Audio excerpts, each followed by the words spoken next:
Ooh. Uh-oh. I know. Good start. Nice shoes. I love your shoes. Yes, sure. Thank you. Hi, everyone. Thank you so much for coming out tonight. We're so excited to have you here to celebrate the night we lost him with Laura, Dave, and Jean Kwok.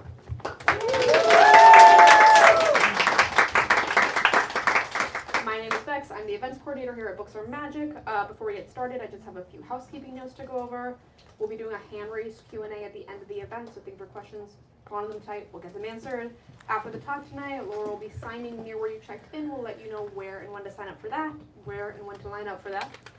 If you're with us on the live stream, you can buy a book from the link in the live stream description. Now, the reason we're all here tonight, the night we lost him. In the night we lost him, estranged siblings discover their father has been keeping a secret for more than 50 years, one that may have been fatal. With Laura's trademark blend of soulful suspense and evocative family drama, this book is a riveting page-turner with a heartbreaking final twist that you will never see coming. A lot of you already got the book, but you can get more. So just keep that in mind. We have so many copies that we would like you to have. Because that's where they're supposed to go, in your hands. Star of the show tonight, Laura Dave, is the #1 New York Times bestselling author of several novels, including The Last Thing He Told Me, which we of course also have for you to purchase tonight. Her novels have been translated to 38 languages, and she resides in Santa Monica, California. Conversation partner extraordinaire, Jean Kwok, is an award-winning New York Times bestselling author of several books, including The Leftover Woman, which we also have for you to buy tonight. She was one of 12 contemporary authors asked by the Agatha Christie estate to write an original authorized Miss Marple story, and she lives here in New York. Without any further delay, please join me in giving the warmest welcome to Laura and Jean.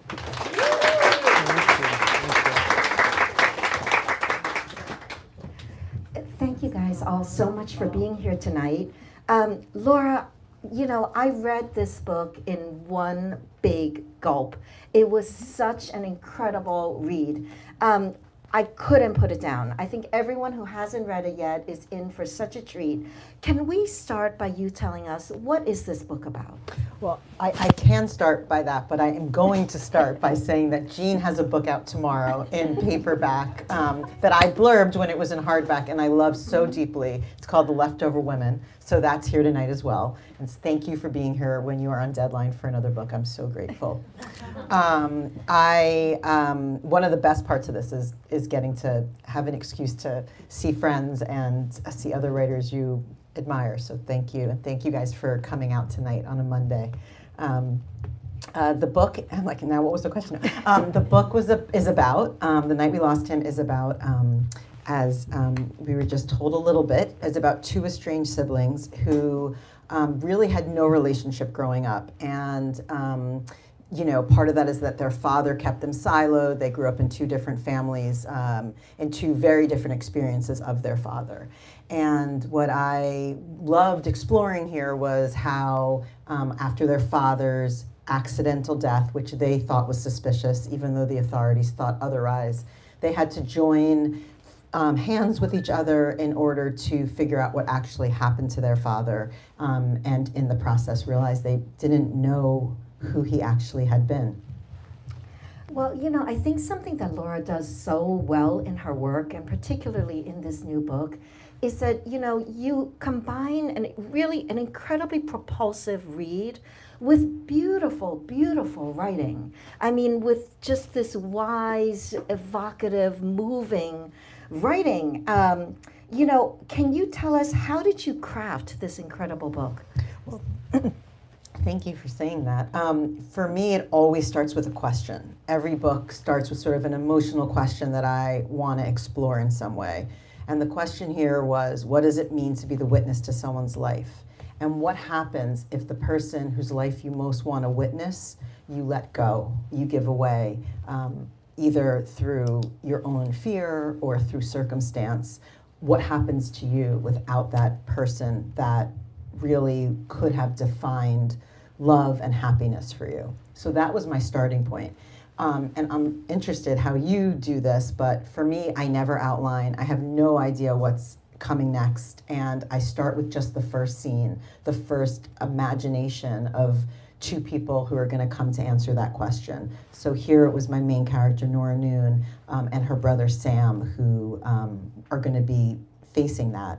and the mystery. You know, in those first couple pages, we see the father get pushed off the cliff.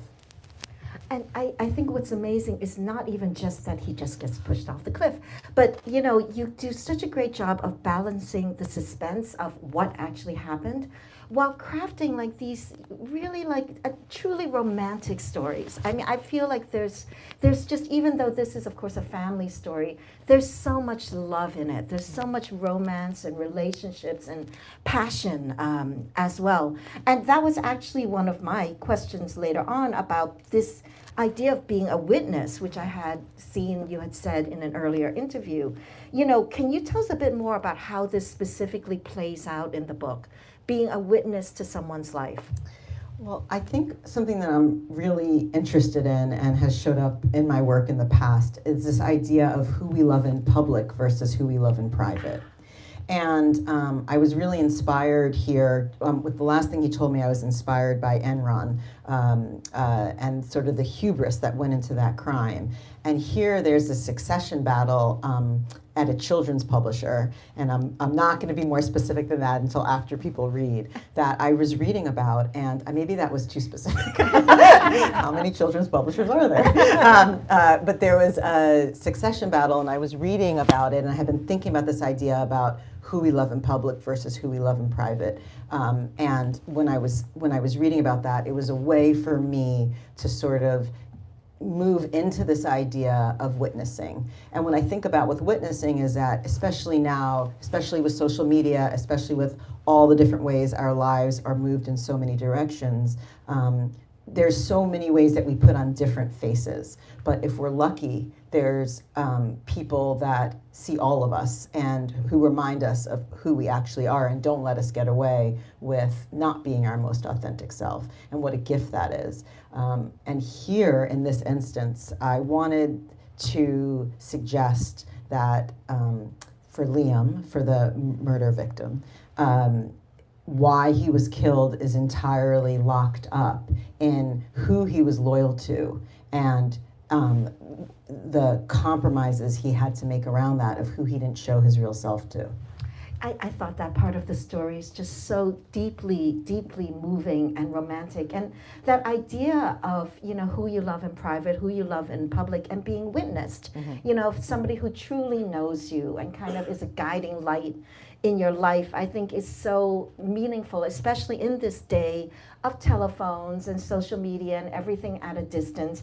And that leads me into actually my next question, which was, I was really interested by the way you handled themes of love, loyalty, and fidelity. As one character says in the novel, fidelity is who you tell your stories to. Can you talk about this?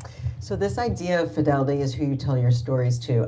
When I say that I saw the first scene in the book, I actually had that written above my desk.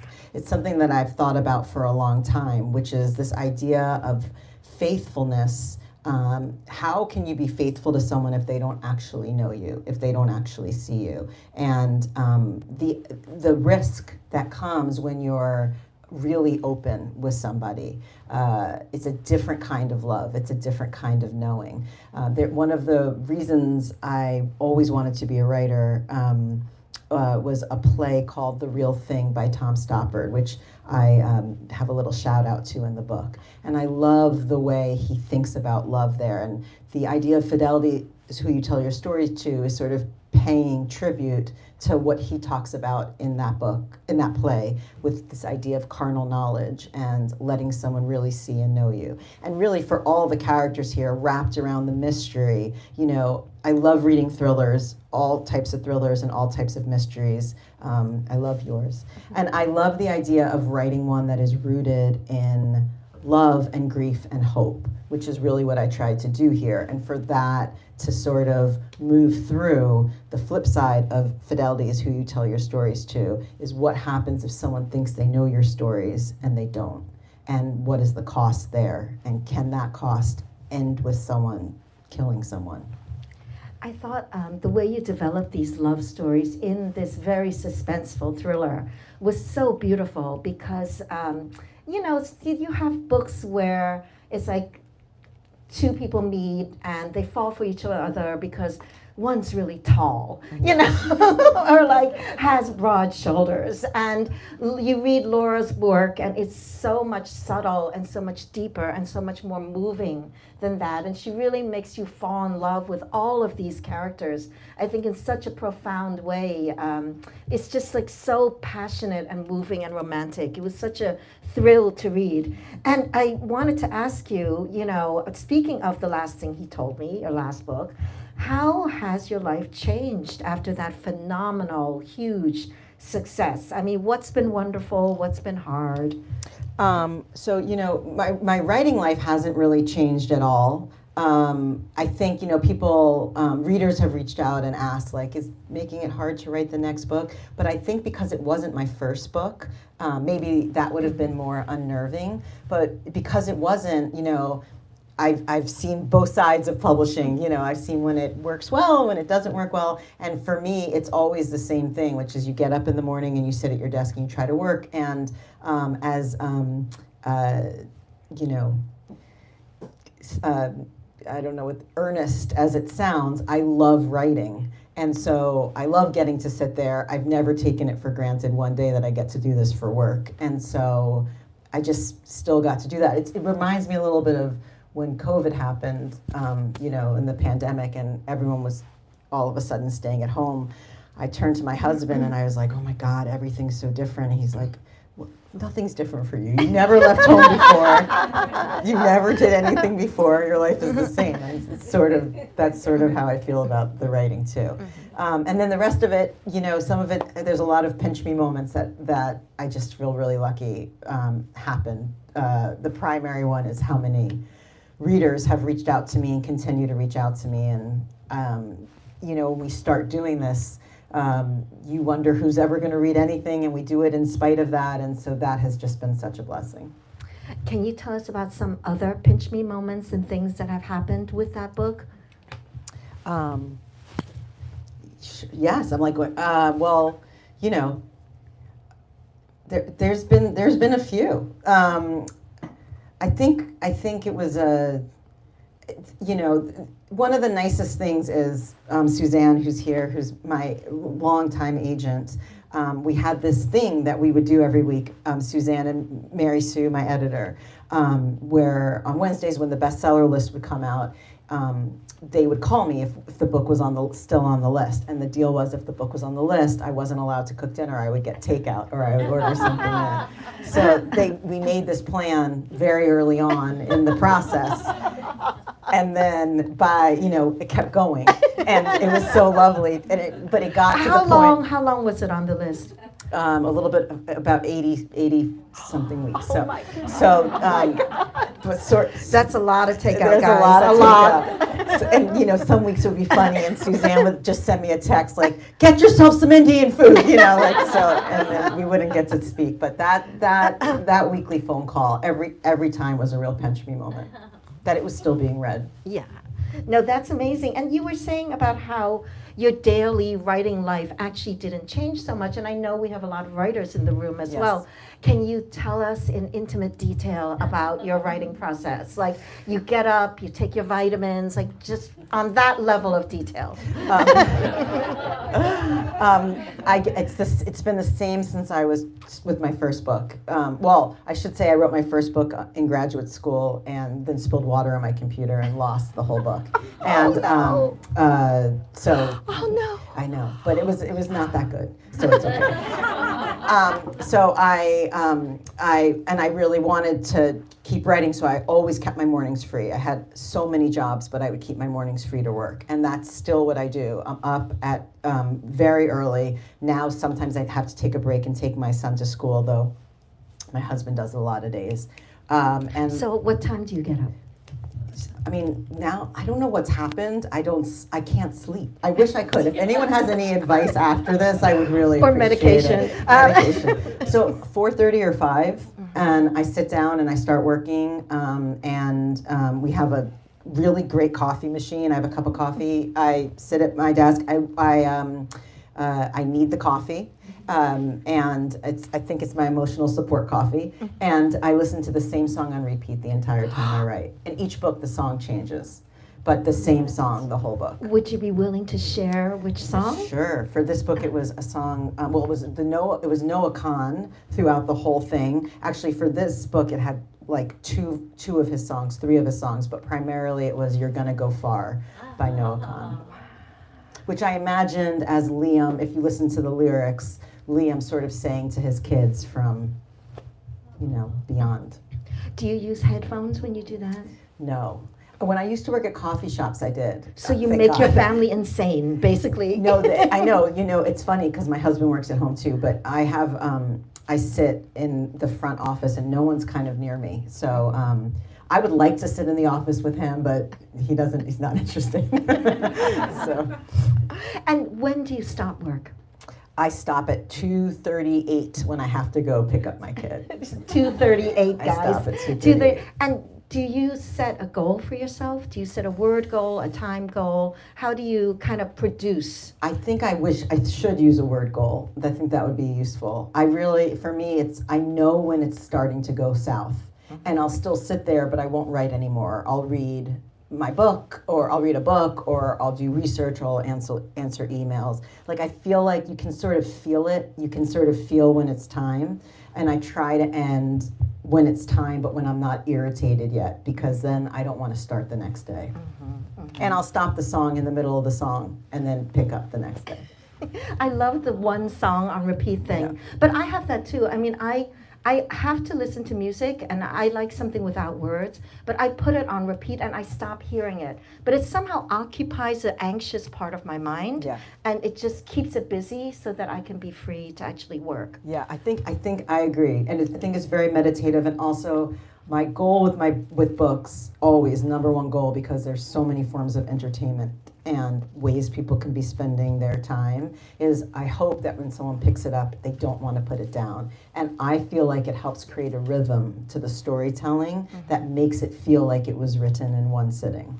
Well, I think that's something Laura does so brilliantly, both in, the last thing he told me and in The Night We Lost Him, is that you really, once you get in, she hooks you and you are not able to put it down, because every single chapter kind of, gives you a new piece of the puzzle, but also ends in a way so that you just, you need to go on to figure it out. Do you do that deliberately? Is there a craft kind of method to this? I mean, I always try to end, I write very short chapters for the most part. I always try to end for myself too, in a way that, because I don't know what's happening next, that I want to find out. So it's the first draft. Eventually I know. But, and I think, I don't know, that's a good question. No one's ever asked me that. I have to think about it. I just sort of, I try to end with, music is so important to my writing. I try to end with the rhythm of a question, if that makes sense. And does the second draft change drastically? Because if you don't know. Drastically. Yeah. So I sometimes throw out 70,000 words of a 90,000 word manuscript. And I always say, and when I used to teach writing, I would always say what makes us writers is what we throw out as much as what we keep. Because I think it's really painful if you write something that you think is beautiful to let it go, but sometimes that's the very thing you should let go. And I'll throw anything away. So.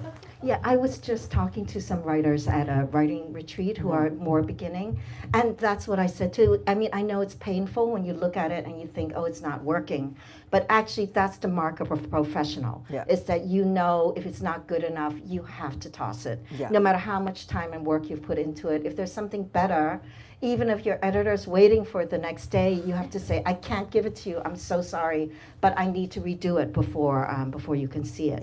But no, I think it's just extraordinary what you've done here with The Night We Lost Him. What do you hope readers will take away from this book after they've put down the last page?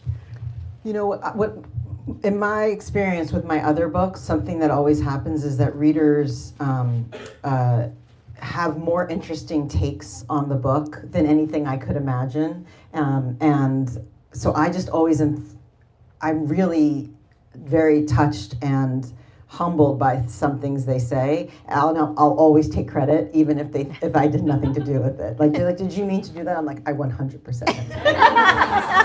So, should we see also if anyone has any questions in the audience? Absolutely. Yeah. So let's open it up to audience Q&A. Yes. Can you talk about the Brooklyn piece of the book and why that made it in? Okay, Yes. let me just repeat all the questions just because we're being taped. She asked, could you talk about the Brooklyn part of the book? I love writing about towns that are on the edge of the world in some way. Obviously, Brooklyn is not, but Ditmas Park is on the edge of Brooklyn, and it's so beautiful and special, and it feels like in the middle of a city, this small town. And I saw it for the first time 2 decades ago, and I've been thinking about it since. So I knew that I wanted that to play a huge role in the book. My father was from Midwood, which is right near Ditmas Park, so it was a way to pay tribute to him as well. I remember when I was in my 20s and looking for apartments in Brooklyn, he would joke that, where he lived in Midwood, they wanted to get out, and now everyone wants to get back in. And that's sort of how I feel about Brooklyn, that it's this magical, special corner that I wanted to honor. And you reference Brooklyn Heights in it too, Yes. don't you? The Corey, who plays an important role in the book, her apartment is 2 blocks from here. And in fact, Liz, who I work with, we were pulling up. I'm like, oh, can I show you Corey's apartment? She's like, not right now. I grew up in this area too, and Yeah. I saw the street references. I was like, I know exactly where that is. Yay! Something that I love to do in terms of research too, when I'm at the end of the working draft, so that's sort of draft 2, is I go and do exactly what in this case Nora does in the book. So I came to Brooklyn, I do the walk, I do all the things, and it was sort of this lovely way to revisit the places and also figure out what I needed to adjust. How many drafts do you do before it's usually kind of done enough to give to Suzanne? So I'm superstitious, so I always give it to Suzanne after draft 18. 18! I give it to her after 18, and then I do Suzanne's notes, and then I'll turn it into the publisher. But I always give it to her after draft 18. But sometimes it's I'll change 9 things from 17 to 18 before I give it to her, just to do something so it counts. Yeah, but this shows That makes me sound a little crazy. But it shows you how hard you actually Yeah. have to work Yeah. as a professional writer. Yeah. Other questions? I'm interested in how you know when one draft is, how do you go from one draft to the next? Are there certain things that you'll work on in one series of drafts, or? So she asked, how do you know when you need to go from one draft to the next? How do you know it's time to move to the next draft? That's a great question. I as weird as this analogy is, I kind of think of it like a baseball game, and I think of it in thirds. So I think of it like the first several drafts are all to try to get to the right ending. Because sometimes when you're writing, at least my experience is you can have a false ending or an ending that you think you're writing toward, but somewhere in your gut that that's not exactly the most honest place for the book to end. And so I'll write and rewrite and write until I land on an ending that feels like, okay, this is it. And then once I know that, I always think about that as the first 3 innings of a game. Get to the place where we know what's at stake for the rest of the game. And then I will do several drafts from each of the characters. I'll go back in and this is just a Nora draft. This is just a Liam draft. This is just for me to understand how those stories are speaking to each other.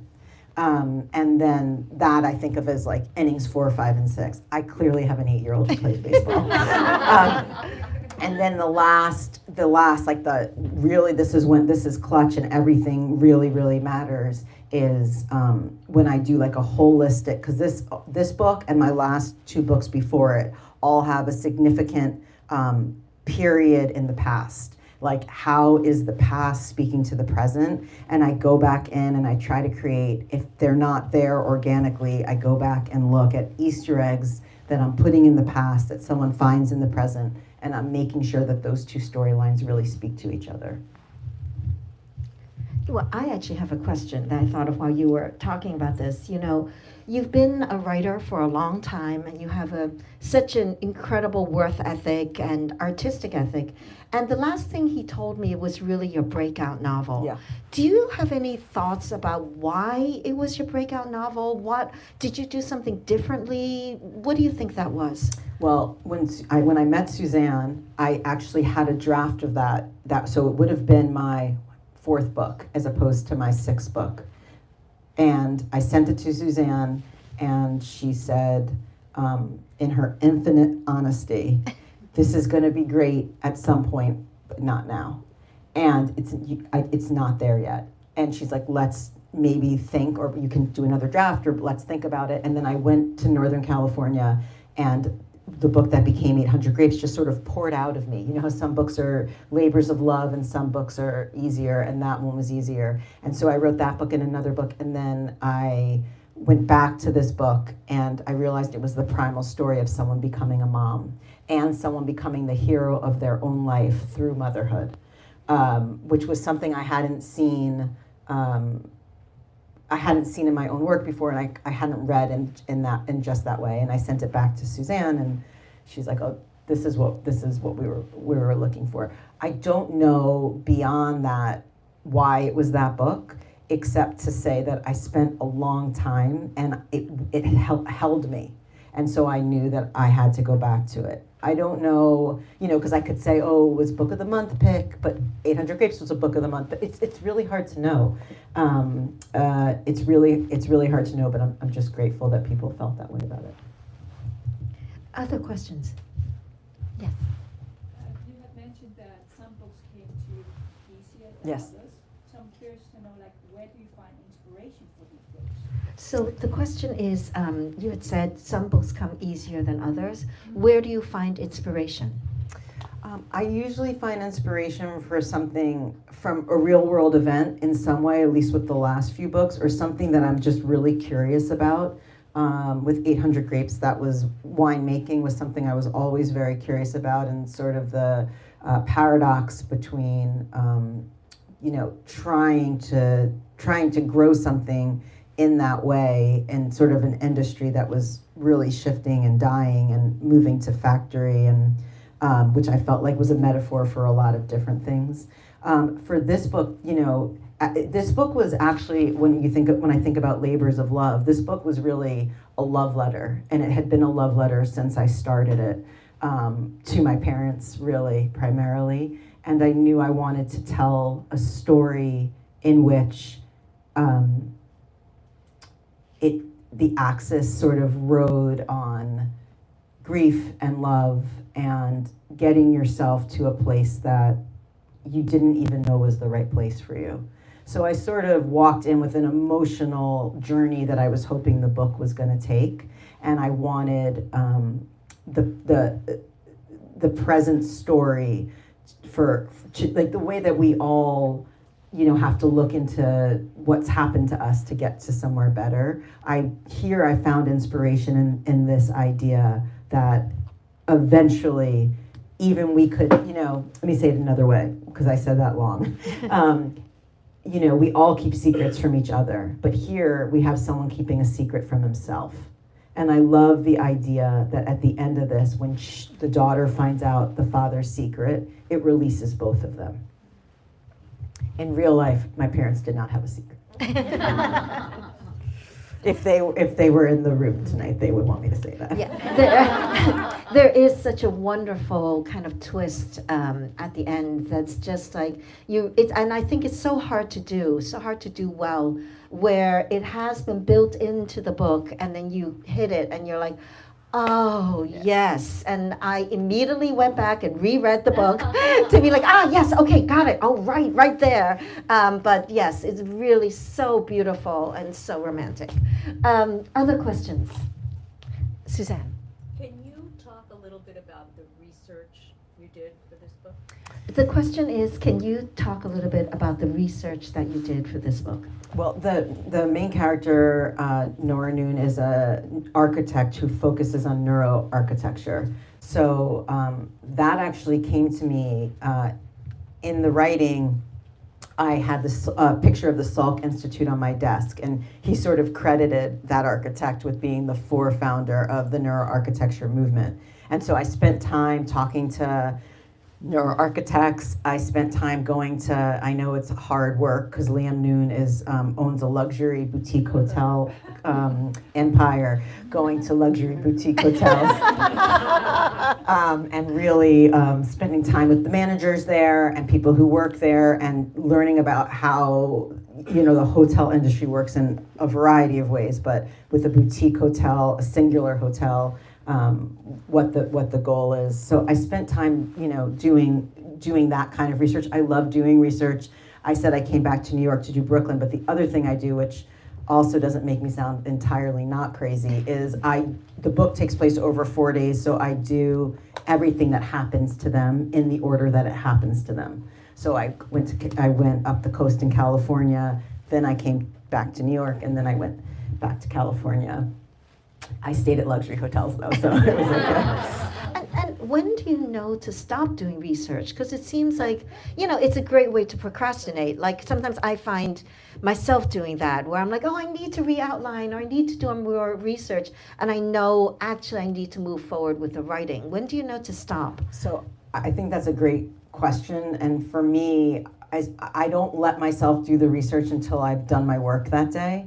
And I don't let myself do the deep dive of the research until after I have that first draft done, because you don't even know what you need to know until you know. So I'm working on the sequel for The Last Thing He Told Me, and I just finished a draft. So I just went to Paris and the south of France. I pick horrible places to do that research, but I wasn't allowed to go until I had that draft done. So it's like I barter with myself. That's, at least for me, that's what I do. Other questions? Yes. Hi. It's so interesting to hear about your writing process. So you start with a question and you kind of don't know what's going to happen as you're going. Is there one of your books that surprised you the most out of all of them? How it ended up and kind of what happened in the end? Has one of Laura's books surprised her the most? The end of The Night We Lost Him really surprised me, mostly because it surprised me for 2 reasons, which I'll tell you. I really actually will. I'll give you my email if you want. I'll tell you after you read it, but I don't want to ruin that. And then the other one that really surprised me was The Last Thing He Told Me, because I really thought I was writing toward one end, and I worked on that for years with that end in mind, and then I realized I was writing toward a different end. And it was so late in the game, and it involves so much rewriting that I was really, really surprised. But I think it's the end of the sequel. And so I think I was writing that second book when I just hadn't earned it yet. So I hope that it's not 10 years Don't from tell now. us. Yeah, that I'm doing that. I think we have time for maybe one more question. Yes. Is there anything special about the characters that really stood out to you? Is there anything special about the characters that really stood out to you? Well, I just have to say that the person that asked that question is named Nora. I think that name is really special. And what I loved about Nora in the book, and what I think makes her special, is that I love the idea, as we were talking about, of someone becoming the hero of their own life, but I like it when they become that hero because they see the world in a way only they can see it. And for Nora, as a neuroarchitect, what neuroarchitecture means is, it means that instead of trying to build the most interesting structural, dynamic building, you're trying to build a space that's going to hold people and heal them. And that means rounded corners and light and windows that open and all sorts of things that require the architect to have empathy and precision in exacting nature, the ability to speak, so many and so many details that are really specific to how Nora views the world, and allows her to not only do her job, but figure out the mystery when no one else could. So that was something that I thought really made her special.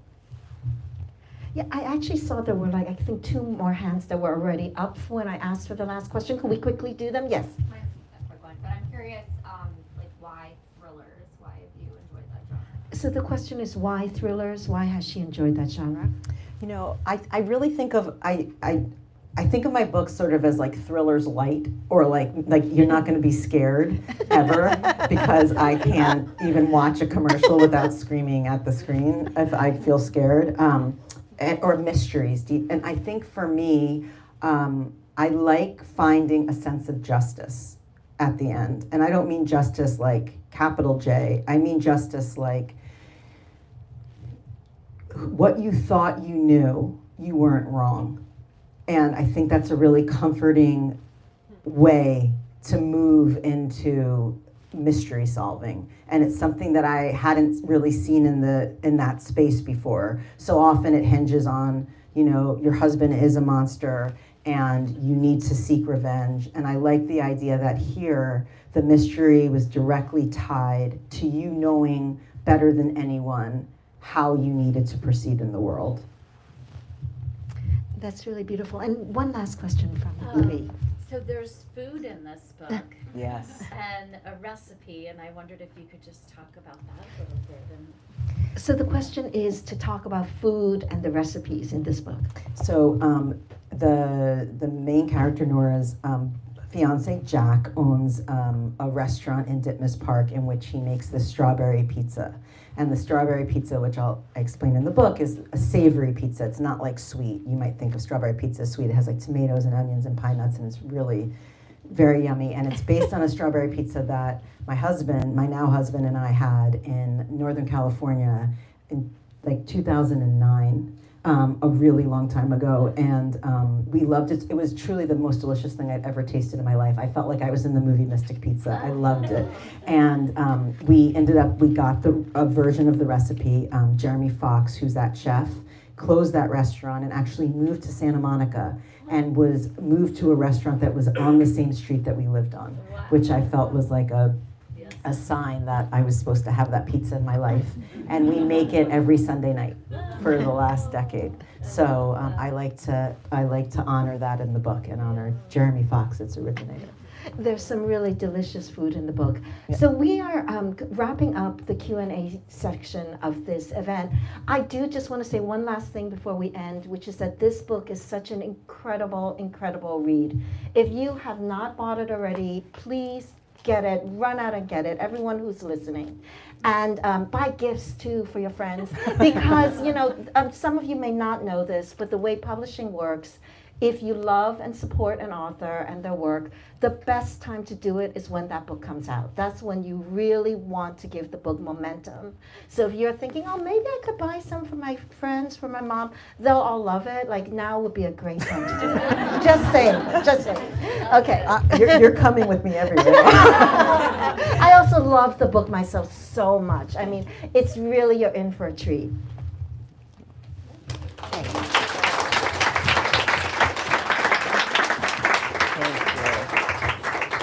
Thank you all so much for coming out tonight. Thank you to Laura and Jean for celebrating with us tonight. Jean said it best.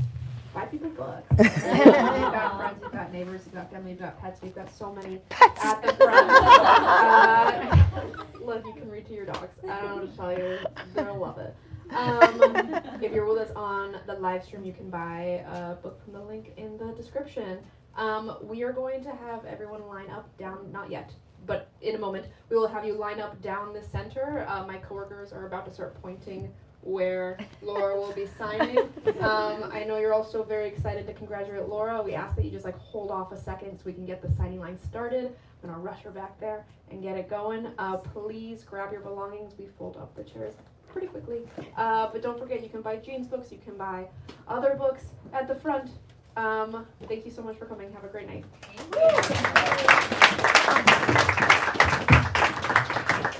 I'm going to say bye to you. So grateful.